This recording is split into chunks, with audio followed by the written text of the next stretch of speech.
ساقیه تحصیل می کند. 4 تا آدم علکی خوش و بل مرکب از سیار همگل و یه دختر خوشگل بزرگترین گروه روزگار رو به وجود میارن. این گروه زبل، این دستگفت شیرین محبوب و دلچسب سینمادهان ایران در صوفیه. این گروه زبل داستان یک دختر خوش آب و رنگ که با کمک بچه خدیب دلخور اول تو با دختر میکنم باز بیا.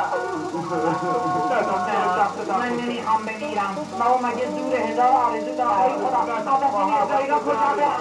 ای خدا بابا از جون من بدبخت مادرم به چی میخواد تو خدا برم که به من اول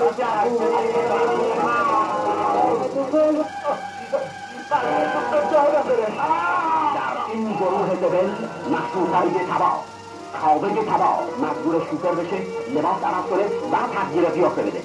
کاوه تبا هنرمند محبوب سینمای ترکیه، ستاره مشهور سینمای ایران، ستاره موفق سینمای ترکیه. مرد شماره 1 این گروه زبل منصور سپهریا. مرد شماره 2 این گروه زبل گرشا رؤوفی. مرد شماره 3 محمد متوسلامی همراه با جواد پورتوش، عزت الله یوسفی و نعیمه. غلط میکنی. تو منو بخور، من هم تو رو میخورم. گوشه سگه میخورم. که منتظر این لحظه بودم. این گروه زبل.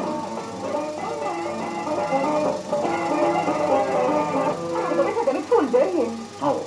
اینقدر داره که حسابش از دستش در رفته. با این حساب خیلی پول داره. من میگم 10 میلیون تا بگو 20 میلیون. ناکه